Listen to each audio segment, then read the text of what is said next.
All right, welcome everyone to Aptera Owners Club. We just had our ambassadors meeting this morning, and there was a bunch of stuff that I'll summarize in a follow-up video, but I think the most interesting part to everyone will be the Q&A session at the end. So I've edited that part out, and here it is. The first question was regarding the timeline for the production, and the question is whether the production timeline was based on everything going perfectly, or if there was some leeway in the timing, and if there was enough funding to make it to production. That is a multifaceted question. Thank you. Um, Production timing is such that we want to deliver our first vehicle by the end of this year. Obviously, we have our own internal deadlines that are somewhat more aggressive and do give us a bit of wiggle room. But basically, we need to have a tidied up design by the end of this summer to line up the supply chain to make that happen. Right now, the suppliers are working very nice with us. We've signed some significant strategic supply agreements that really help that in the last few months, but then we have to kick them off. Companies are embedding engineers with us here in San Diego. We're sending engineers to their facilities. We're trading data, all those things that need to happen to, bring on our new supply chain over the next few months. But realistically, we have to hustle and, build our team to accomplish these things and have things lined up nicely to have kind of a vehicle design by the end of the summer so we can do validation and then have our suppliers ready to start delivering us parts. I would say in terms of the Paradigm Edition, it seems to be more and more that it's going to be driven by our battery pack selection and design. Our first battery pack is to build a 40 kilowatt hour pack that is amazing and does everything we need it to do. Then the second pack we want to build is a 25 kilowatt hour pack, then the 60, then the 100 kilowatt hour pack. So in terms of delivery sequence, we have those Paradigm orders.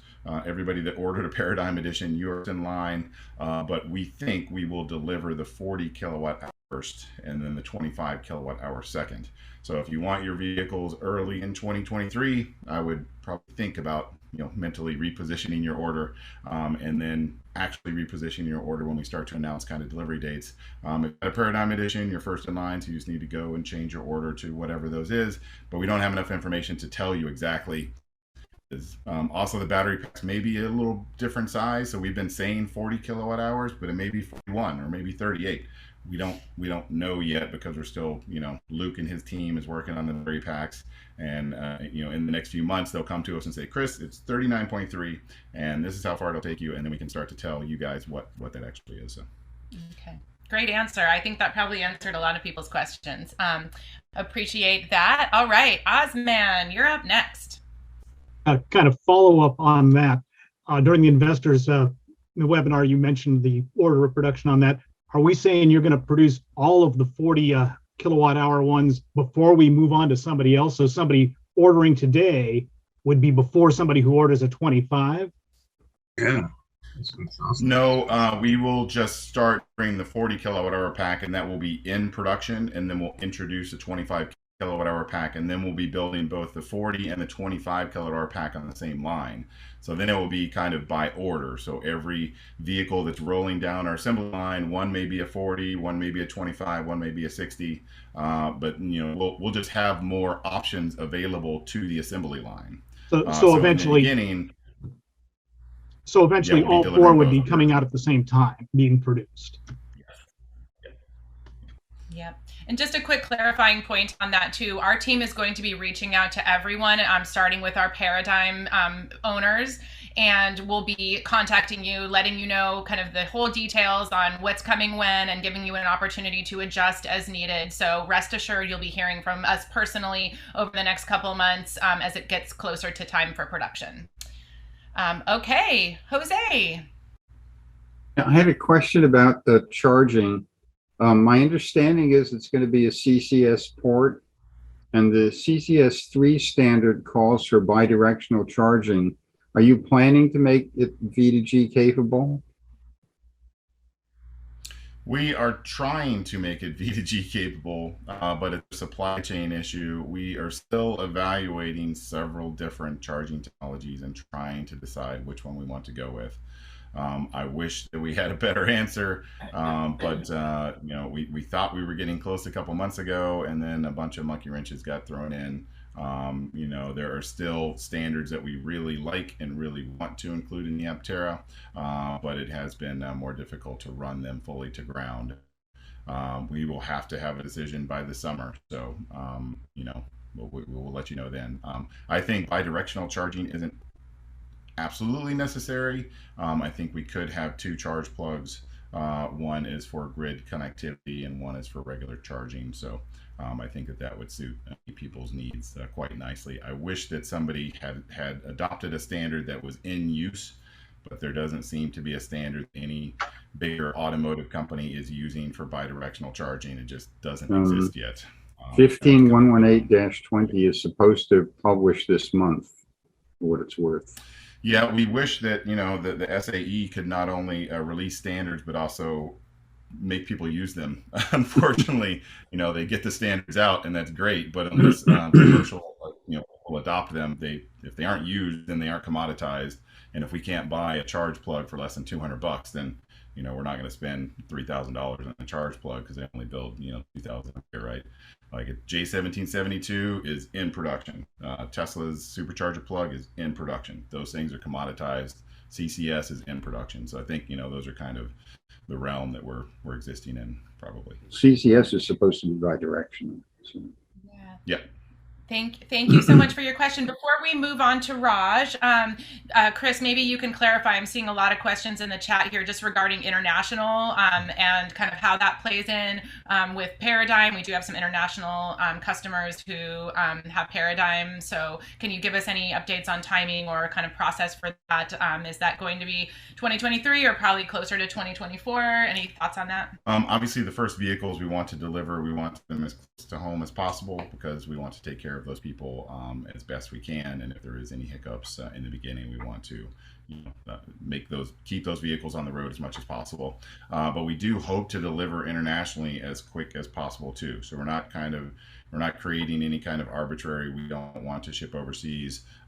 We want to ship to the world, as soon as we can.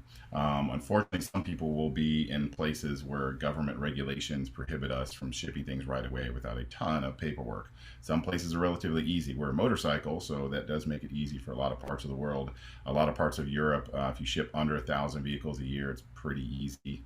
But some places are just a pain in the ass, no doubt about it. So it'll be kind of on a case-by-case basis, and we'll have to let you know closer to your time of production and when you get your delivery slots. Great. Thank you. Okay, Raj.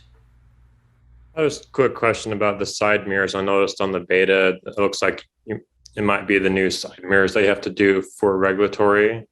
Are those being designed in a way that if the digital cameras are acceptable in the US, can that mirror be easily removed to reduce the drag later?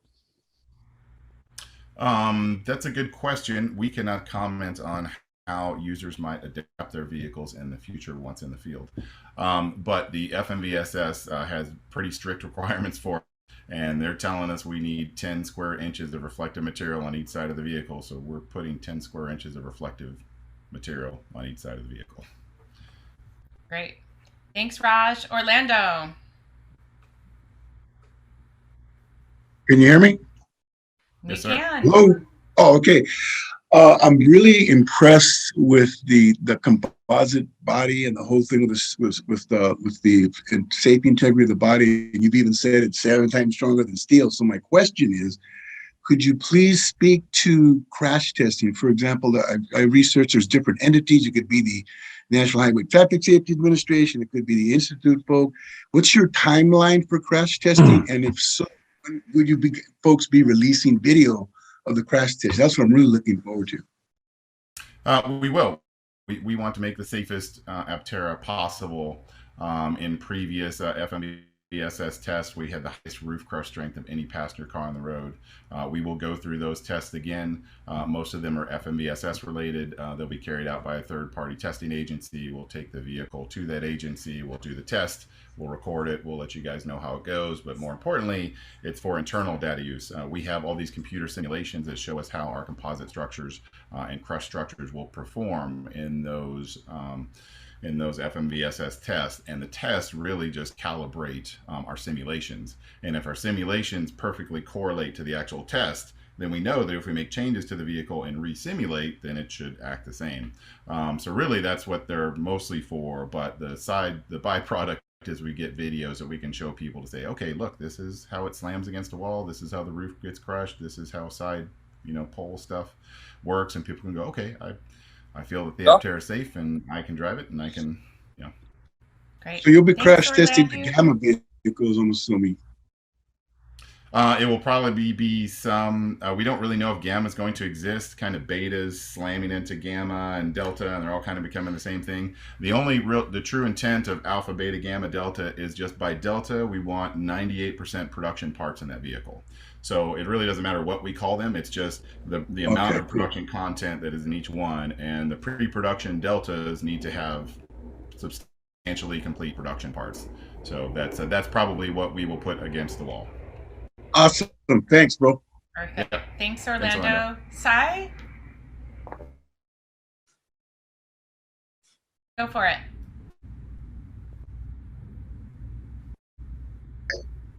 So my name is C, so I wasn't really responding Sorry, to calling my name. Thank you. I'm sorry. No, that's okay. I was wondering, you're saying about the right to repair. One of the most expensive things that can happen to an EV is that there's something wrong with the battery, like one or two cells are faulty.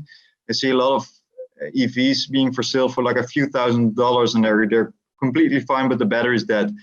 Is there something in the battery design that lets us change out a battery cell if there's something faulty? How are you approaching right to repair for the battery? Yeah, I come from the battery world.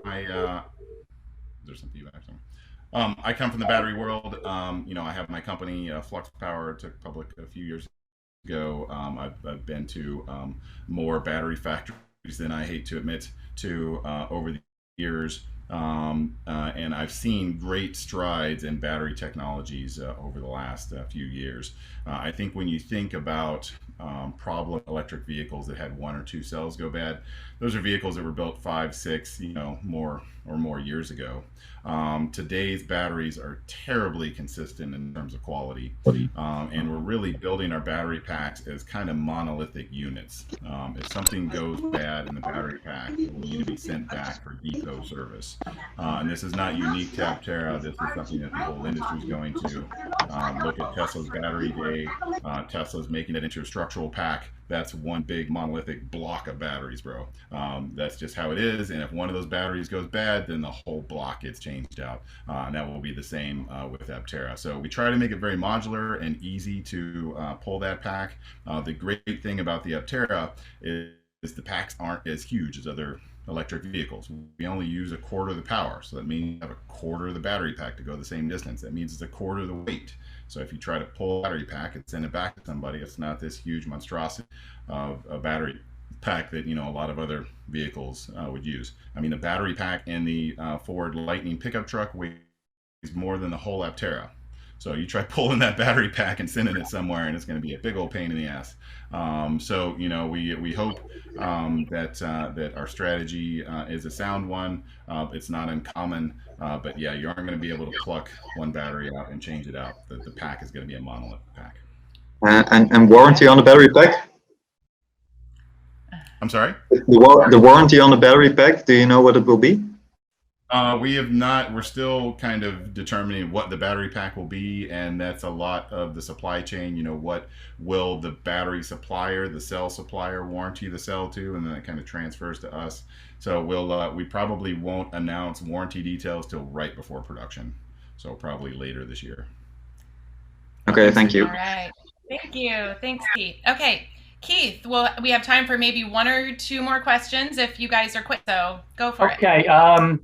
What I'm thinking of is like the safety features like auto headlights, things of that nature, red light detection, auto braking. Will the Aptera have those? Yeah, we're working on a lot of advanced kind of safety pilot, autopilot features right now. You know, the traditional level 2, 2.5 ADAS features are top of mind. You know, the lane keep, the adaptive cruise control, the automatic emergency braking. We haven't really stretched past that because we want to get to our start of production as quick as possible. So kind of narrow the scope on that early on. We think, you know, all those features are on the table, but the systems are getting better every day, and the supply chain partners that we're working with that sell those components are getting better at it every day. So we think, you know, get regular ADAS features incorporated for start of production, and then towards the end of this year, we can shift our engineering focus to adding more features to that. But those are kind of the big ones that we want: lane keep, adaptive cruise control, automatic emergency braking. Can some of the other features be a firmware download later on in the future? Possibly. It depends on if you had to add new hardware, right? So if a better camera system is needed to you know, visually judge things, then it may need to be a hardware upgrade too. We're trying to get everything to be, you know, future proof, but you know, I don't have a solid answer for how future proof it'll be. Okay. Yep. Thanks, Keith. We're going to go a couple more. Chris has generously offered to give us another 5 or 10 minutes. So we'll just go through a few more here. Thank you so much. I know everyone loves to hear from you, and there's a long line of people with their hands raised. So we really appreciate having your participation on the call. Okay, Bob. Okay. Thank you, Chris. Aptera gets a lot of buzz about being a solar powered vehicle. And I'm wondering how you're setting expectations. So you say up to 40 miles per day, for example, with the full solar pack. And so I'm wondering if people are going to have higher expectations than can be delivered on average for people who don't live in San Diego. And so, obviously, you wouldn't want to multiply 40 by 365 even in San Diego, because we don't have the solar production in the winter. So I'm just wondering, how do you set expectations so you don't disappoint? Yeah, I have this conversation with investors all the time, and you know, more investor conversations than customer conversations. But they're looking at the business holistically and the product holistically, so the answers get more nuanced. What I typically tell people when we're presenting to them is we show the map, and we say most of the people in the world live in these sunny places, so they get lots of sun. They're happy with it. There are people that live in colder places and drearier places like Seattle or Ireland, but surprisingly, they still get a lot of sun too. And in the winter, they don't get a lot of sun because their hours are so short in northern latitudes. But in the summer, they have even longer hours, so they actually do get a lot of sun. So I kind of bracket the ranges that are on our website, which is in dreary places, you get about 8,000 miles of free solar charging a year. And in sunnier places, you can get over 10,000 miles of solar charging a year. But that delta between the dreary places in Seattle and Southern California, that's not a lot. It's only 20%. No. So I think people think that they live in a dreary place and like, oh crap, this solar thing won't work. That's 8,000 miles of free charging a year. That's pretty darn good, I think. And if you look at kind of average commutes in Europe, that's more than the average driver drives a year. In the States, you know, we're up over 11,000 miles, so it's a little different in the States. But, you know, for a lot of the people in the world, 8,000 miles is cha-ching. That's great. I only have to charge maybe once or twice a year. In the States, maybe you have to charge, you know, once every 3 months. That's a lot better than having to, you know, plug your electric vehicle into a 220 50 amp outlet every night to put power back in it. So I also explain to people that the solar is kind of like a trickle charger. The best way to explain it is the solar is just a trickle charger that trickle charges your battery throughout the day. It adds 40 miles of free fuel to your battery pack, and if you only drive 40 miles a day, you never have to plug it in. If you drive more than 40 miles, it takes a little bit out of your battery pack, and you'll have to plug it in every once in a while. But really think of the solar charger as a trickle charger that just trickle charges your battery pack, because people get very confused if they don't know anything about EV. You're like, oh, I can only drive 40 miles a day. Oh, you have a battery pack? Oh, but it's hard for people that don't know about electric vehicles to equate what's in your battery pack versus what your solar is producing. And I find telling them that it's like a trickle charger, it just very slowly charges your battery pack, it kind of clicks and they go, oh, okay, I get it. It's like charging my cell phone in. Okay, I get it. Okay, thanks. Right. Great answer. Thanks, Bob. Okay, Bob Cunningham. Oh, Bob and Bob. Bob and Bob. The Bob and Bob show. Yeah, take it away. Just a quick question. I think marketing perception. I would love the Paradigm Edition to be the most efficient Aptera, but unfortunately the 250 being lighter will be more efficient unless we go to LFP in the 250, and which will be good for a smaller battery having more charge cycles. Any thoughts about eventually the 250 being LFP? We've talked about LFP. We're working with LFP suppliers right now. My other company, Flux Power, is exclusively LFP. I know the chemistry well. It works well. I think there are other players in the EV world, Tesla most notably, that are exploring LFP, for production battery packs. The problem is, no matter how you shake it, LFP is less energy dense. So you could argue at the system level, maybe it's only 15 or 20% less energy dense, but at the cell level, it's more like 30% less energy dense. So we want to have the most efficient vehicle platform on the road. Giving up 30% energy density in the battery pack doesn't really jive with that too. I just thought it would make the Paradigm Edition look better. Yeah, I mean, it'll probably be a supply chain thing where, if LFP is easier to acquire at a cheaper rate, then we could go to our ambassadors and say, hey, if we had this LFP option, it was $2,000 cheaper. It has a bit better safety factors that are of interest to you. But those conversations are ongoing. Those will take, through the summer. But thanks, Bob. Okay. Thanks. Perfect. Yes.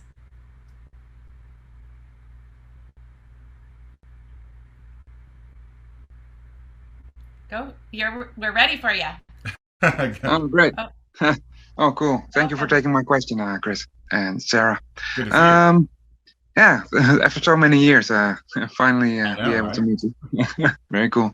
I'll say I'm a little bit worried about, getting the Aptera into Europe, especially because I am from Holland. So I read a lot about homologation, and mostly the width of the Aptera is maybe problematic. Are you not underestimating the probable difficulties to get the Aptera here and to get it into customers' hands on this side? I see all kinds of weird, crazy sports cars in your part of the world, and they figure out how to get those guys in the country in batches, that they built 100 of them. There is a bit of paperwork on some of that stuff, but I don't have any fear for parts of Europe. I think it's a relatively straightforward process. There's other countries like Japan that may be more sticky because they have a lot of kind of local regulations and a lot, they love paperwork. So, I don't think that in your part of the world, in the Netherlands, the Holland, north of you guys, I think all of those places are relatively EV friendly. So, we get kind of a wink and a nod because, hey, solar powered electric transportation, we want this in our country. So I think people to help us where they might not help a V12 sports car type program. So sure. I think we have lots of great people like are on this call, and that will happen. It'll just take time. So towards the end of this year, once we have production dates and we know that we're ready to ship your vehicle in 3 weeks, then we can start to put a pin in a lot of that stuff. But it is ongoing now. We do have people in those areas kind of researching, what paperwork is it going to take, what has to happen. Shipping a dozen vehicles is relatively easy. Shipping 1,500 gets a lot harder. So in the beginning, it'll be easy, but if you have order like 5,000, it may get harder as we grow. We're trying to co-locate a factory in your part of the world, so we build vehicles there and ship vehicles in the EU, so then we don't have to deal with hardly any restrictions or taxes. So, all right, thank cool, you. Thank you. Maybe time for 1 or 2 more questions. Juan? Thank you, Sarah. Hi, Chris. Have 2 questions actually, but I'm gonna be quick. The first one, I will go back to the battery pack, and I want to know if is Aptera intending to get the battery packs only from Flux Power, or are you working with other manufacturers to get different chemistries, or are you set on just one single chemistry? The second question will be related to that one as well, and is relating to agreements with other EV manufacturers, be it for parts or charging networks. Are you working something like that? We are designing our own battery pack. It is not in collaboration with Flux Power. It's our own battery pack that we developed from the ground up. A new battery management system, new battery architecture, new bonding methodologies, new packing. I mean, we're trying to make the most energy dense battery pack the world's ever seen. Right. What was the second part of the question? Parts with other agreements for parts. We do have ongoing conversations for parts supplies from various different sources, and conversations for charging network access. Those things have taken a lot longer than I had hoped they would, but as our business model gets more steam and as we have, stronger balance sheet because we're raising more money and get closer to production, I think us Apterans will seem less risky to those strategic partners. Right now, in the infancy, before we have kind of a completed design and a manufacturing plant that looks like it's ready to spit out vehicles, I think a lot of these big companies look at us and just see risk. So as we get closer to the end of the year here, I think it'll be a lot risky, and we'll be able to hopefully find those collaborations easier to form. Thank you. Okay, thanks, Juan. Mike. Hi, Chris and Sarah. So both of my Model 3s have had damage in the past year, and Sentry has been crucial in seeing exactly what happened. Is there any plan to have something like that? There is. All right. Thanks. Okay, let's see if we can get through a couple more. Then Len. Yeah, hi, Chris. Just wanted to see if there was any update on the off-road package, being that you're at beta, if there's a suspension adjustment. Just wondering if there's any update on that. The off-road package is more a wheel cover package to make you have clearance to drive through, more rutted areas. The suspension already has pretty good clearance, this type of vehicle. But we can imagine, if you're going over rocks that are over 6 inches, or if you end up in some kind of deep rutted roads, that your wheel pants are going to not be happy. So the main goal is to get the wheel pants up a little higher. Secondary goal is more travel in the rear wheel. To be honest, we had engineering conversations on that 3-4 months ago, and we have put that to the side to focus on, start of production, productionizing suspension components, and we will have to circle back around to that. I wouldn't be surprised if we don't touch that till later this summer. That's just the nature of trying to get production quickly. Okay, thank you. Okay, this is going to be our last question. Rex, you're welcome to ask. And at first, I just wanted to say congratulations on your new baby. I know Rex has a new addition, so saw that on Twitter. Congrats. Thanks. I appreciate it. Well, actually, I think my question was mostly just answered on the suspension, but now since that's been kind of pushed off,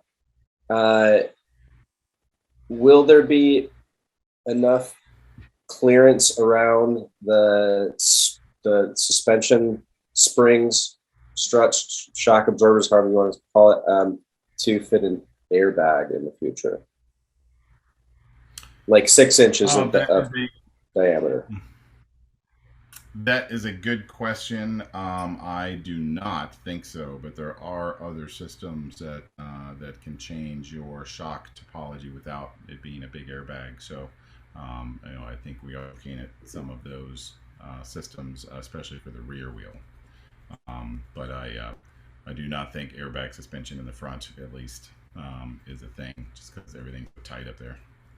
Yeah, I think. Okay, thank you. Okay, let's take it home with Curtis. We can do Keith. Yeah. Super quick one. I think most people assume this is the case. I just kind of wanted to get confirmation because it's not in the FAQ. OTA updates. Is that in the plan? Yes, sir. Okay. All right. That would be a quick one. I own a Tesla, and it is great to have an update, every few months that really makes the vehicle just better. I don't understand how other automakers have taken so long when Tesla's been doing it for how many years now? It just makes sense. Like, why wouldn't you do the update? So yes. Yeah. Okay. All right. We're almost through all the questions, so I can't leave without just letting our last one go. So Keith, why don't you head in and finish us out here? And thank you so much for your time. Okay.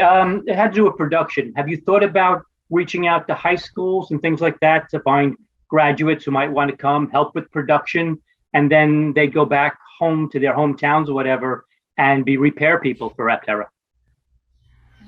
I can't say that we have. That does sound like a great idea. I know my boat company first did high school recruiting and did just that. We would get them into kind of boat tech education in high school and teach them a bit about boat production and boat repair, and then they'd come out of high school and have a job. I think that would be a great idea for Aptera. Yeah. On the marketing side, we're definitely reaching out to colleges, engineering societies, women in engineering, a lot of those organizations to establish some partnerships to help us with recruiting and bringing on the best talent. So on the marketing side, we're working along those efforts. And we actually do even have some high school ambassadors, believe it or not. We have all ages of people who love Aptera. We are a movement that spans all ages, all walks of life, and we're very grateful that you are all a part of it. We thank you for your time today. We hope that you have enjoyed this session. We hope that you have a better feel for, who we are, where we're going, and we really look forward to working with you guys as we move ahead, get closer towards production. Thank you for all that you do, and we'll see you soon. Thank you.